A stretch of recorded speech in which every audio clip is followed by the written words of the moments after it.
We're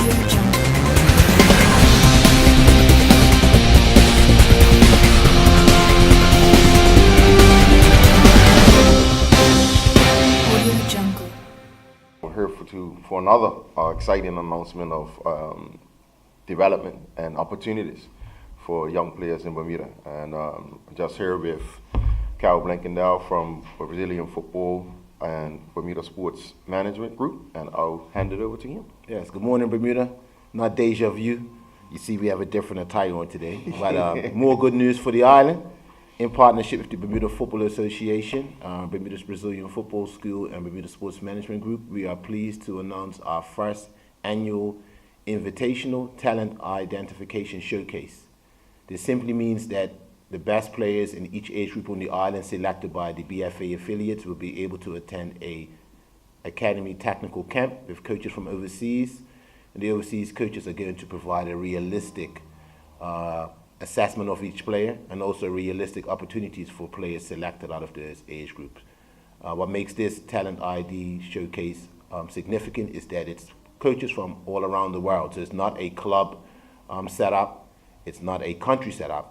Players will have an opportunity to be identified on different playing styles, different tactical and technical assessments, and also coaches from around the world look for different personalities and qualities in each player.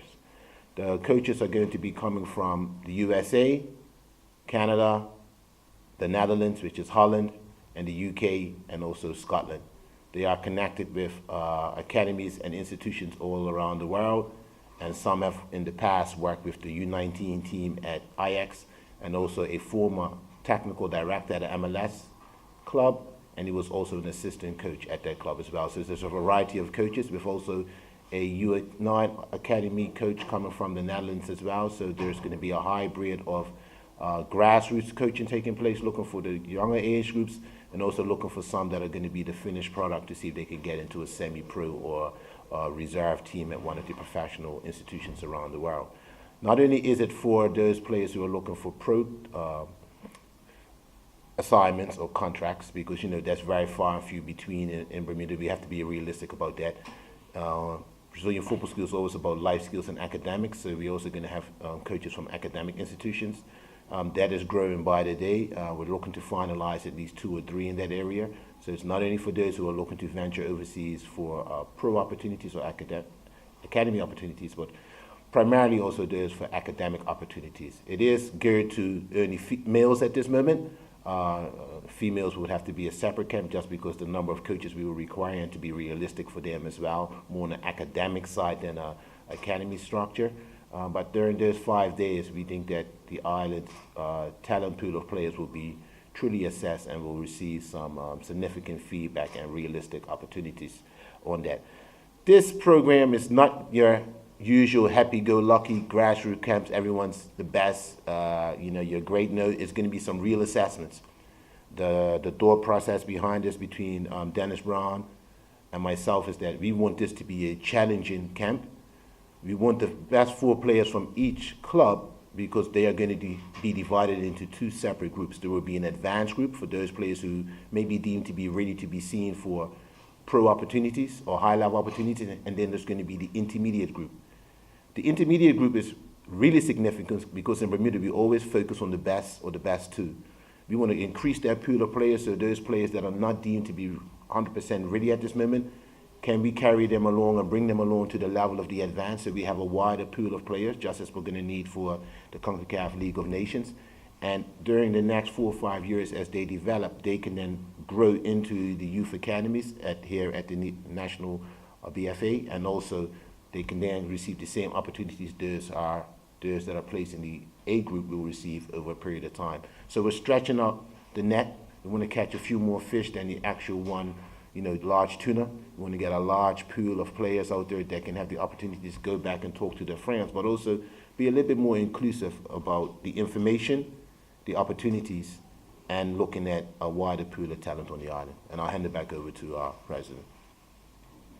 Yeah, is there any questions for anyone? Yeah, would this be a replacement of sorts for what we used to see years ago when coaches used to come down during the Bermuda School Sports Federation's All-Star Games to check talent, but now you've taken it and you've introduced another component to it? Yeah, I would not call it a replacement. I would call it an addition. During the All-Star games, those sets of coaches or that network is still established. What we are doing, similar to assisting the association with additional matches for the men's senior program, we are just an additional outlet so that the player that may not be selected for the All-Star or this group of coaches may not deem him or her to be suitable, they have another opportunity. You know, February, January may not be your time, and you're growing in the league at the end of the season, may be a better opportunity for you to showcase your skill sets for the first time or again. So the more opportunities we have on the island, the more opportunities for the player. Just having a coach or a group of coaches come down once, it's fantastic, but it's not really a service to all the players because everyone peaks up and down throughout the year. If you see Pogba now, would you buy him for 89 million? But if you saw him at the end of his Juventus career, that's the reason why Manchester United or a lot of clubs are looking at him. So especially youth players need the opportunity to be seen frequently because they will have ups and downs. And if you look at them once, it's not a true reflection of their talent. And I was interested in it's a program that you guys have because it starts under 9 through the under 17 divisions. What would be your message to the clubs on who to send? Because it says that's 4 players, but not necessarily. You're looking for a well-rounded talent, aren't you? Well, I mean, for the clubs, it's a real opportunity. So real opportunities, you should be sending your best players, which is what the request is for. You know, we're just happy to have more and more opportunities for development for our players and opportunities for off-island experiences.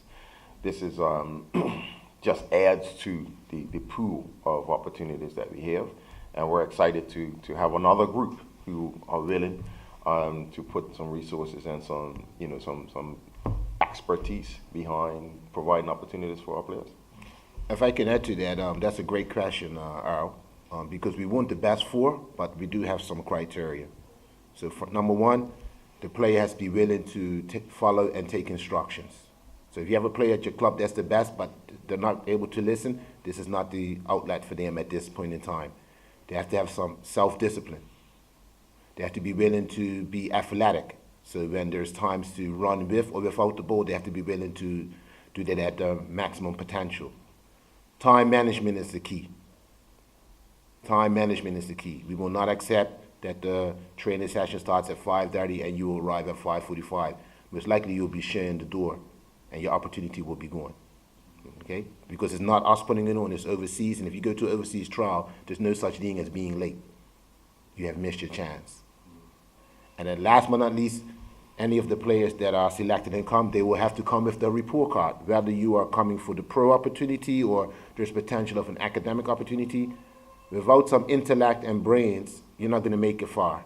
You're not going to make it off the island. And you shouldn't be making it off the island because you need to be independent to read and negotiate your own contracts and find your way around the world and be able to, have some basic dialogue. So you're going to have to bring your academic report, which report it may be, the most recent one at that time, and without that, the player will not be allowed to attend because we are not developing just the on-field, we're also developing the off-field individual. This is Bermuda, and we have to be realistic. How long has this been in the works for you guys? For Brazilian Football School, as you know, we've had the HSBC College Showcase 6-7 years ago. Sometimes it's difficult to keep it ongoing, so it's always been in the works. But through Mr. Brett Merson from the Oakville Blue Devils and a few networks that we have within Brazilian Football School, say for the last 3 years, we've been trying to put it on, but it wasn't the time. And just now, everything's falling into place as we celebrate 10 years of our existence. When is it going to be held? What's the date for it? April the 26th to May the 1st, plus minus one of those days as we finalize some field allocations and making sure that all the coaches do their final checks, but they've already confirmed their attendance. And so we're looking for at least 5 days of engagement. It may be 4 days on field and 1 day off field in the classroom or some discussions as players or family units. But I think it's an exciting opportunity for Bermuda. We also want to note that this is very affordable. A lot of players look to travel or families look to travel in the summer. We know not everyone's able to do that, to go to camps overseas. So now we're bringing the coaches here. So at a rate of approximately $150, I believe, they'll be able to get elite international exposure on island, academy base, academic base, without having to leave Bermuda, and that should be very affordable for any player and their family. How many players are you allowing for to be dropped? Well, this is the big one. Normally, we would do something like 50, 60, but we're spreading the pool out.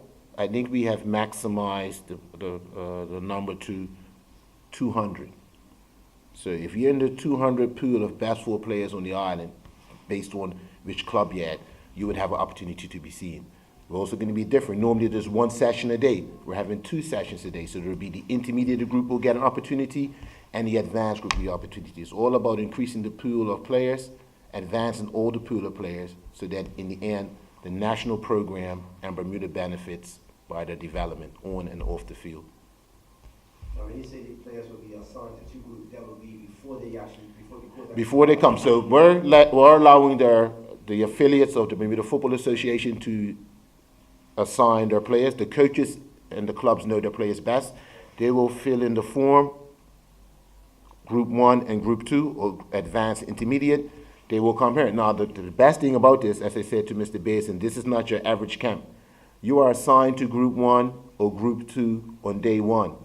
As soon as you touch the pitch, that coach or those coaches at any time will be able to assign you to Group 2 or to, transfer you to Group 1. You are only earning your spot every time you come out each day. So your discipline, your personality, your time management, your technical and tactical skills are being assessed at every time. So in Bermuda, normally you are placed in that group for the entire season. During the 5 days, we may see a few happy faces and a few sad faces, but that's what we need. We need to actually create those diamonds, and we need to put more pressure on our on-island players. The off-island players, they have that. They're in an environment in an academy or academic institution where only the best get to play. You have to get the grades to be on the field. But in Bermuda, because our environment is what it is, and we do a great job at it, we don't really have a pressure and intense situation on a regular basis. So we're going to make it real intense that week. And the parents and the players have to know that the coaches decide which group you're going to be in after you have been assigned by your club. And that's how it's going to be. Cal Blankendale or Dennis Brown will not be able to keep you in your group or move you up. It's all about what the overseas coaches see. So that makes me excited. And each player will receive a report card at the end where they will keep a copy, we will keep a copy. So we will transfer that also to the National Association. So anytime another group comes in and wants to see what's happened with a player or how they've been assessed, the association would have a copy, we would have a copy, the player would have a copy, and that's their little passport to the world. So just reconfirming, if a player is assigned to Group 1 or the advanced group, that's based on both his academic and his talent as a player? No, Group 1 is going to be based on their talent first. The report card will give us and the international coaches a snapshot of how they're doing in school. So we're not going to judge them on their academics in that short period of time because, their school record is their school record. We can't change it. Now, once they've been assigned to a group in the post-camp, if an institution is interested in them, then they will work with them or encourage them to improve their academics, because that's not really the criteria of the overseas coming coaches. Unless an academic institution wants Mr. Wade, they will work with him and his family to say, you're not really at the moment, but by next year, we're going to guide you to these class sessions, etc., or talk to your school. So Group 2 is more guided by academics? No, they're both guided by on-field talent.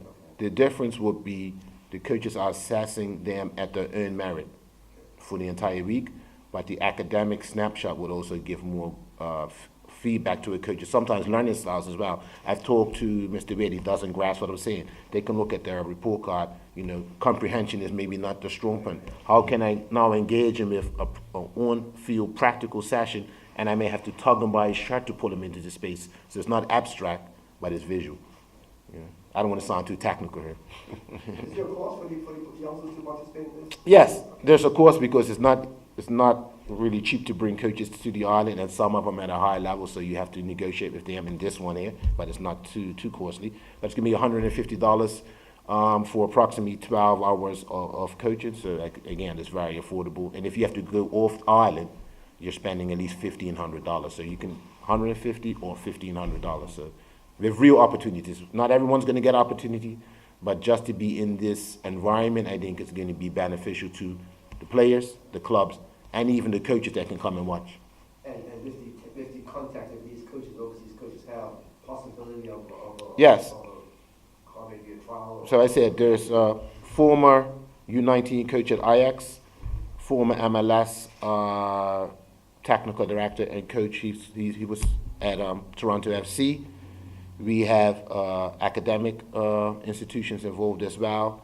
We have a scouting agency, and I'll let those individuals come in because they're very careful sometimes to release the names, but they scout for the UK and in Scotland, and they play it professionally as well. So there are, and we have, also there's goalkeeping section, and I will release that. Mr. John Maria, who is the head of goalkeeping for the BFA national teams, who's actually away with the team at this moment as we speak. He has a goalkeeping academy in Canada. We brought him down here before many years ago. He also has many links in North America and primarily in Portugal, and he takes players overseas every year to either Portugal and his academy. He will then provide the goalkeeping assessments and training, and he has a direct link with the association at this moment. And again, the network we are providing is realistic. There will be training opportunities, there will be academic opportunities, and if you're good enough, there could be pro, but I'm not the one to say that you're good enough. That's why we have the coaches coming in.